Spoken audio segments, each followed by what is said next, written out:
이 시간에 깨어 있는 것도 참 쉽지 않은데, 그렇죠? 전 이 시간에 깨어 있어 본 일이 거의 없어요. 그런데 오늘은 특별한 날이니까 깨어 있는 것, 그리고 이 자리에 나온 것 모두 주님의 은혜인 줄로 믿습니다. 오늘 이 말씀으로 여러분 힘내고 새해에 더 믿음 생활 잘 하시기를 축복합니다. 여러분이여 안심하라 라는 제목으로 말씀 증거하겠습니다. 이제 우리가 한 해를 마감하고 새로운 해를 맞이하는 시점에 서 있습니다. 여러분 올 한 해를 지나면서 여러분은 어떤 감사한 일이 있으셨습니까? 어떤 즐거운 일이 있으셨어요? 다들 즐겁고 감사한 일들이 있었을 것입니다. 근데 그것이 아직까지도 감사하고 아직까지도 즐거운 분이 있으십니까? 그게 쉽지 않죠. 사실 감사에는 기한이 있어요. 즐거움도 잠깐이에요. 감사나 즐거움은 이게 마치 불꽃 같아요. 확 타오르고 다 꺼져버립니다. 굉장히 짧다고 하지요. 반면에 근심은 굉장히 오래 갑니다. 심지어 해가 바뀌어도 근심하는 문제는 여전히 있어요. 전날의 한숨이 변해서 오늘의 노래가 되어야 되는데 그렇지 못한 경우가 많습니다. 그래서 하는 말이 있죠. 근심에는 방부제가 있다. 이 말이 참 맞는 것 같아요. 근심에는 방부제가 있다. 왜 이렇게 근심은 그대로인지. 그렇죠? 그리고 이때 근심은 우리의 영적인 시야를 굉장히 왜곡시킵니다. 왜곡시켜서 근심은 더 크게 보이는 거죠. 이때 우리가 붙잡을 것이 무엇입니까? 우리 주님인 줄로 믿습니다. 풍랑 속에서 기진해 있던 제자를 향해서 말씀하셨죠. 안심하라, 내니 두려워하지 말라. 근심 대신 주님을 붙잡으라는 것입니다. 그래서 여러분도 안심하시기를 축복합니다. 주님이 우리 대신 근심을 다 붙잡으세요. 그 근심에 그래서 우리는 잠식당하지 말고 소망과 감사로 살아야 할 줄로 믿습니다. 오늘 바울이 그런 사람이었어요. 본문에서 바울은 심각한 위기 속에 있습니다. 아니 바울과 함께 배에 탄 모든 사람들이 절망의 상황이었지요. 그때 바울이 그들에게 했던 말이 무엇입니까? 그가 주님과 굉장히 비슷한 말을 하지요. 25절 말씀. 그러므로 여러분이여 안심하라. 나는 내게 말씀하신 대로 그대로 되리라고 하나님을 믿노라. 아멘. 그럼 어떻게 이 폭풍 속에서 절망의 한가운데에서 이런 말을 할 수가 있었을까? 그것은 근심을 넘어 하나님만을 바라보았기 때문입니다. 자, 이를 통해서 볼 때 근심이 가득한 이 세상에서 소망 가진 성도가 할 일이 무엇인가? 우리가 어떤 마음을 품고 새해로 나아가야 할 것인가? 두 가지로 생각을 해봅니다. 첫 번째, 믿음을 선포하며 살아야 돼요. 믿음을 선포하라. 자, 바울의 꿈은 로마에 가서 복음을 증거하는 것이었습니다. 그러다가 우여곡절 끝에 바울이 바라던 대로 로마로 가게 됐어요. 그런데 자유롭게 자기 마음대로 간 것이 아니라 죄수가 되어서 로마로 호송 가는 거예요. 어쨌거나 로마로 가는 건 맞아요. 그렇죠? 여러분 우리의 삶도 그럴 때가 있잖아요. 우리가 생각한 대로 되지 않고 세운 계획이 빗나갈 때가 있어요. 하지만 그 속에서도 기가 막힌 하나님의 인도하심은 늘 있습니다. 그래서 우리가 일희일비하지 말아야 돼요.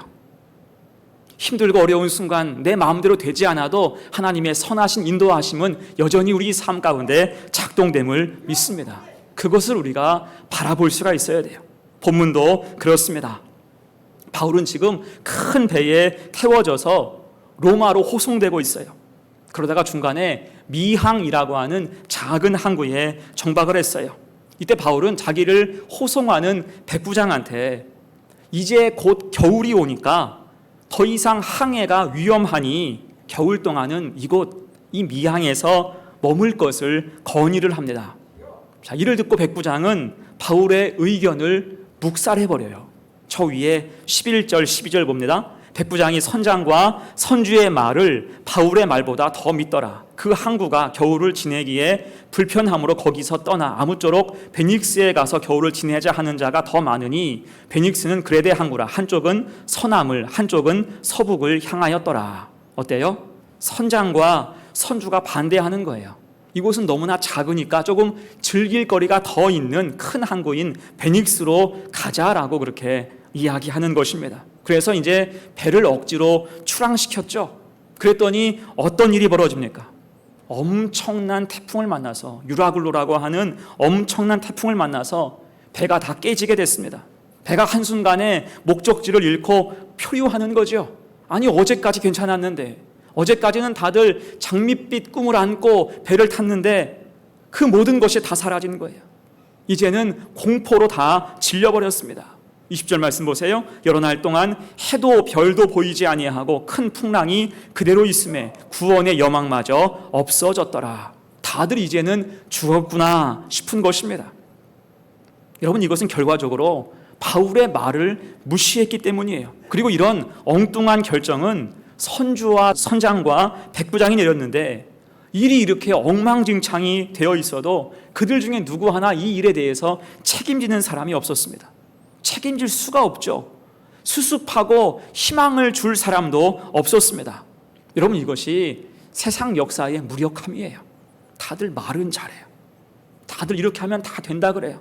하지만 잘 되면 다 자기 탓이고 안 되면 남 탓이에요. 책임질 사람이 아무도 없어요. 자, 그때 바울이 일어나서 외치는 거예요. 22절 이하의 말씀이죠. 내가 너희를 권하노니 이제는 안심하라. 내가 너희를 권하노니 이제는 안심하라. 지금 바울은 절망의 한가운데에서 소망을 선포하고 있어요.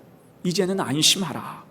자, 그럼 지금 바울이 안심하라고 말하는 근거가 무엇일까요? 근거 없이 말하는 건 아니죠. 지금 근거가 있어요. 지금 바울에게 가장 확실한 근거가 무엇입니까? 그것은 그가 하나님께 말씀을 받았다는 거예요. 내가 하나님 말씀을 받았다. 23절, 24절 봅니다. 내가 속한 바, 곧 내가 섬기는 하나님의 사자가 어젯밤에 내 곁에 서서 말하되 바울아 두려워하지 말라. 내가 가이사 앞에 서야 하겠고 또 하나님께서 너와 함께 항해하는 자를 다 내게 주셨다 하였으니 아멘. 이때 하나님께서 말씀하신 포인트는 두 가지죠. 하나는 바울이 가이사 앞에 서야 할 것이다. 가이사가 누굽니까? 가이사는 로마의 황제를 뜻해요. 그러니까 로마의 황제 앞에 서야 되니까 여기서 죽을 수 있어요, 없어요? 죽을 수 없어요. 이 어려움이 곧 지나간다는 것입니다. 지금 비록 그가 난파선에 있다 할지라도 표류하고 있지만 하나님은 그 생명을 보장해 주시겠다 약속하는 것과 같습니다. 또한 말씀하세요. 24절 하반절에서 너와 함께 항해하는 자를 다 내게 주셨다 하였으니 이 배에 탄 모든 사람을 너에게 주셨다. 그들을 같이 구원시키라. 자, 이 말씀을 받자 바울은 담대해진 거예요. 하나님 말씀 주셨으니까 이게 근거 없는 자신감이 아니고 하나님 말씀 주시니까 그 속에서 담대함이 생긴 것입니다. 그래서 그들을 향해서 안심하라. 이제는 안심하라 선포했던 거죠. 여러분, 이것이 하나님이 있고 없고의 차이예요. 우리 자신감의 근거가 어디 있습니까? 우리 하나님께 있는 줄로 믿습니다. 여러분, 사람은 불완전해요. 누구든지 혼자 있고 또 곤고해지면 불안감을 느낍니다. 어린아이들 보면 엄마가 없으면 어때요? 굉장히 불안해하죠. 자다가 깨서 엄마가 옆에 있으면 더 자요. 근데 엄마가 없으면 울며 찾아다닙니다. 그러니까 분리불안이 있는 거죠. 이것은 아이뿐 아닙니다. 우리가 커서도 마찬가지예요. 세상 속에 살지만 우리가 다 장성호가 같지만 어때요? 우리는 불안한 것 투성이에요. 그럼 왜 불안할까요? 사람이 다 커도 안심하지 못하는 가장 큰 이유는 그 속에 하나님이 없기 때문이에요. 하나님 함께 하심을 우리가 알지 못하고 믿지 못하니까 매사에 불안할 수밖에 없는 것입니다. 대신 엉뚱한 것으로 그 불안감을 채우려고 하잖아요. 생각해 보세요. 잠시 후면 이제 새해가 밝아오는데 사람들은 새해를 맞이하면서 나름대로 희망을 찾기를 애씁니다. 그래서 떠오르는 태양, 일출을 바라보기 위해서 높은 산에 가고요. 넓은 바다 앞에 나가서 소원을 빌어요. 또 점쟁이를 찾아가서 한 해의 운세를 보기도 합니다. 하지만 여러분, 그렇게 한다고 해서 희망이 생기고 소망이 생깁니까? 생길 것 같지만, 붉은 태양 바라보면 힘이 솟는 것 같지만 어느 순간 다 사라지잖아요. 기분 따라 왔다 갔다 하는 거예요. 오늘 본문에서도 선주와 선장과 백부장은 의기투합했습니다. 베닉스에 가서 우리 즐겁게 한번 놀아보자, 그 생각하니까 좋았을 거예요.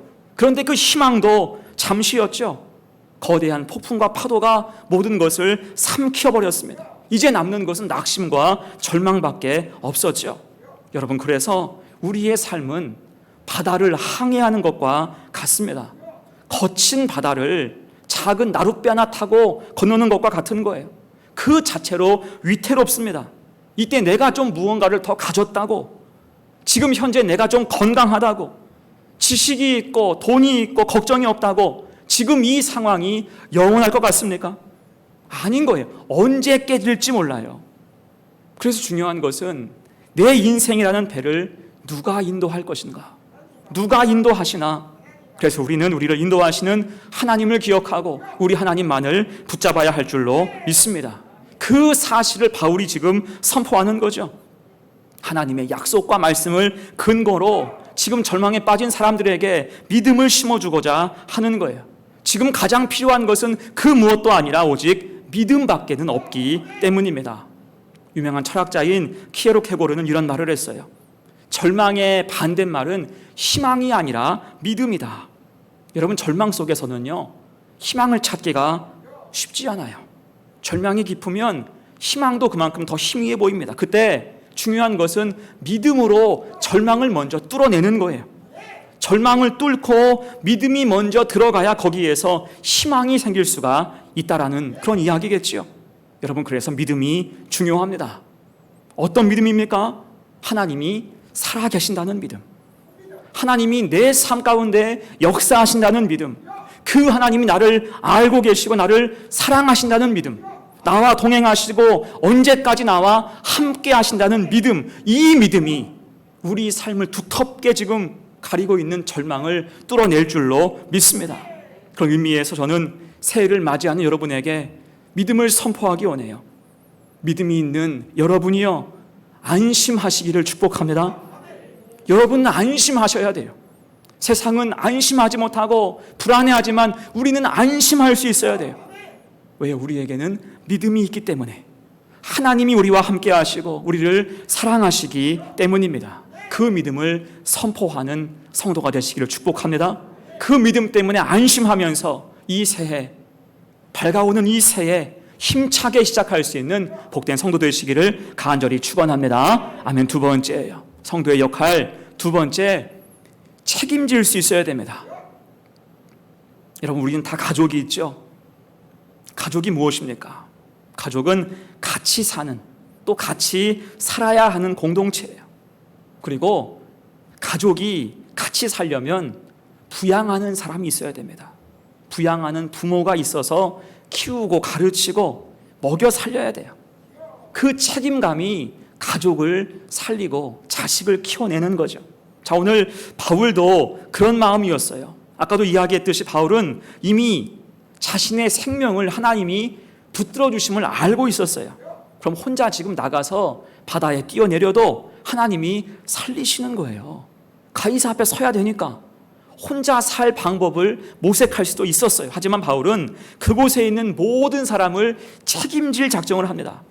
왜요? 하나님께서 사명 주셨으니까, 그들을 자신에게 붙여주셨으니까요. 다시 24절 하반절 봅니다. 너와 함께 항해하는 자를 다 내게 주셨다 하였으니, 하나님이 그들의 생명을 다 붙여주셨으니 그들의 복음을 전하고 그들로 새 생명을 얻게 해야 되겠다. 이것이 지금 바울의 생각이었습니다. 그래서 그들 앞에 서서 하나님 뜻을 선포한 거지요. 이제는 안심하라. 배가 다 깨져도 너희는 살 것이다. 곧 하나님이 지키신다고 선포하는 것입니다. 자, 그럼 이 말을 했을 때, 이 말을 들었던 사람들의 반응은 어땠을까요? 그 자리에서 아멘 아멘 하면서 다 뒤집어졌을까요? 아니에요. 아닐 겁니다. 아마 세상 귀찮다는 표정을 지었을 거예요. 지금 다들 절망하는 상황, 기진맥진한 상황 속에서 그런 말이 귀에 들어올 리가 없죠. 관심도 없는 거예요. 이건 또 어떤 미친 사람인가 그랬을 거예요. 자, 그런데 중요한 것은 장면이 바뀐 그 다음이죠. 27절 보세요. 열 나흘째 되는 날 밤에 우리가 아드리아 바다에서 이리저리 쫓겨가다가 시간이 흘렀죠. 며칠 됐습니까? 열 나흘, 14일 지난 거예요. 그동안 그 배의 상황은 여전했습니다. 심지어 무한 이기주의, 자기만 살려고 하는 사람들도 있었어요.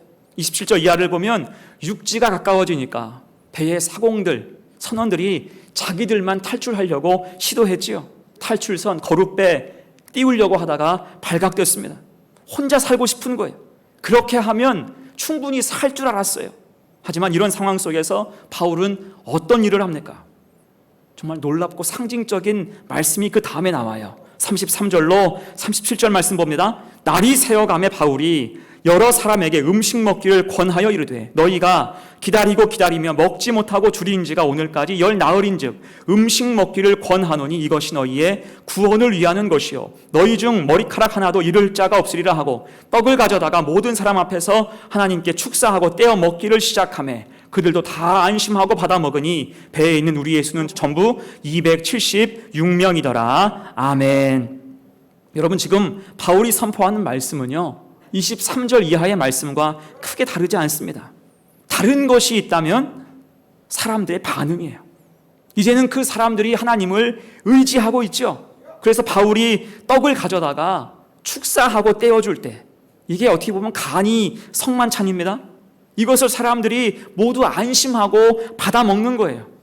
처음 바울이 복음을 증거할 때 이제는 안심하라 그랬을 때에는 다들 낙심해서 관심도 없고 세상 귀찮았는데 지금은 그 말씀으로 힘을 내고 있다는 거예요. 그 수가 모두 276명. 그렇게 바울은 하나님 주신 생명을 한 영혼도 포기하지 않았다는 사실입니다. 여러분, 이게 가장의 마음이잖아요. 여러분, 이게 아버지 마음입니다. 그들을 영적인 가족으로 지금 생각하고 있는 거예요. 먹여 살리는 것입니다. 그래서 하나님이 맡기신 그 사람들을 위해서 그 시간 내내 섬기고 말씀을 증거한 것입니다. 그때 말씀 전하고 지금 말씀 전하는 게 아니에요. 10일 동안, 주어진 10일 동안 열심을 다해서 말씀을 전하고 그들을 섬긴 것입니다. 마치 아버지가 뼈 빠지게 일을 해서 자녀들 먹여 살리고 학비 대주고 가르치는 것과 똑같은 것입니다. 영적인 아비가 되어서 그 가족들 276명 다 먹여 살리고 식소를 부양하듯이 그들을 섬겨준 것입니다. 끝까지 책임져 준 거예요. 그랬을 때 그들 모두는 구원받게 되었다. 생명을 보존하게 된 줄로 믿습니다. 여러분, 그런 의미에서 혹시 우리가 영적으로 책임져야 되는 사람이 과연 있습니까? 나에게 주신 영혼이 몇 명인지 한번 계산해 보세요. 오늘 바울은 276명이었어요. 시간까지 딱 정해서 그 시간 동안 네가 이 사람들을 구원해라. 기어이 살려냈어요. 여러분, 그렇다면 우리도 우리에게 맡기신 영혼을 살릴 작정을 해야 할 줄로 믿습니다. 바울이 주어진 시간 최선 다해서 활용했듯이 우리 역시 우리에게 주어진 시간 동안 그들을 구원하기 위해서 무지내를 써야 할 줄로 믿습니다. 영적으로 부양해야 돼요. 우리가 살려놔야 그들이 살아나는 것입니다. 열매가 있든지 때를 얻든지 못 얻든지 우리는 그 일에 최선 다해야 할 줄로 믿습니다. 사실 오늘도 바울이 23절 그 낙심한 사람들 앞에서 처음 말씀을 선포했을 때 얼마나 답답했을까요? 마치 벽에다 대고 말하는 것 같지 않았겠습니까? 저도 가끔 음파에 나아가서 어떤 할아버지를 만나면 제가 옆에 쓱 앉아서 복음을 전합니다. 안 받아줘요, 웬만하면. 그래서 내가 이게 남자라서 그런가? 그래서 어떤 할머니 옆에 가서 복음을 증거해도요, 안 받아줘요. 그냥 벽에다가 얘기하고 그냥 오는 거예요. 마음이 엄청 찝찝해요. 바울이 여러분 그런 느낌 아니었겠어요? 벽에다 대고 말하는 것 같은 느낌이었을 거예요. 하지만 그 열악한 상황 속에서 선포하고 믿음 가지고 주어진 시간 동안 섬겼을 때 그 불신의 장벽이 서서히 무너진 것을 믿습니다. 그리고 대신 생명이 살아나는 거예요. 여러분, 이것이 우리가 해야 할 일임을 믿습니다. 이런 영적인 책임감이 우리에게 있어야 돼요. 나에게 붙여주신 영혼, 우리가 그들에게 소망의 등불이 되어서 죽을 영혼을 살려냈으면 좋겠습니다. 그 믿음으로 새해에 하나님의 구원 계획에 동참할 수 있는 복된 성도가 다 되시기를 간절히 축원합니다. 아멘. 이제 말씀을 마무리하겠습니다. 여러분, 오늘 말씀을 들으니까 좀 안심이 되십니까? 오늘 말씀이 안심이 되십니까? 여전히 근심이 있죠. 근심이 있지만 새해에는 믿음으로 근심을 압도해서 평안과 소망으로 나아가는 성도가 되시기를 축복합니다. 그런 사람이 바울이었지요. 난파선 위에 있어도 홀로 평안했고 힘을 얻었습니다. 그의 고백대로 하나님만을 믿었기 때문이에요. 우리도 그래야 됩니다. 오늘 바울처럼 하나님 함께 계시니 하나님 의지하여서 안심해야 됩니다. 근심이 있어도 안심하세요. 왜요? 우리에게는 하나님이 계시니까. 또한 나만 안심할 것이 아니라 하나님 선하신 그 뜻을 증거할 수 있어야 됩니다. 믿음을 선포하고 주신 생명 앞에서 책임을 다해야 돼요. 나에게는 책임이 있어요. 성도에게는 주신 사명, 내가 책임져야 되는 몫이 있는 것입니다. 하나님을 모르고 아직 하나님 보이지 않는 사람들을 향해서 우리가 생명의 빛을 밝혀주는 그 역할, 우리가 감당해야 될 줄로 믿습니다. 그렇게 믿음만이 소망임을 선포하면서 책임을 다하고 하나님께 인정받을 수 있는 새해에 더 큰 하나님의 축복된 일꾼으로 세워지는 귀한 성도 다 되시기를 간절히 축원합니다. 아멘. 함께 기도하겠습니다.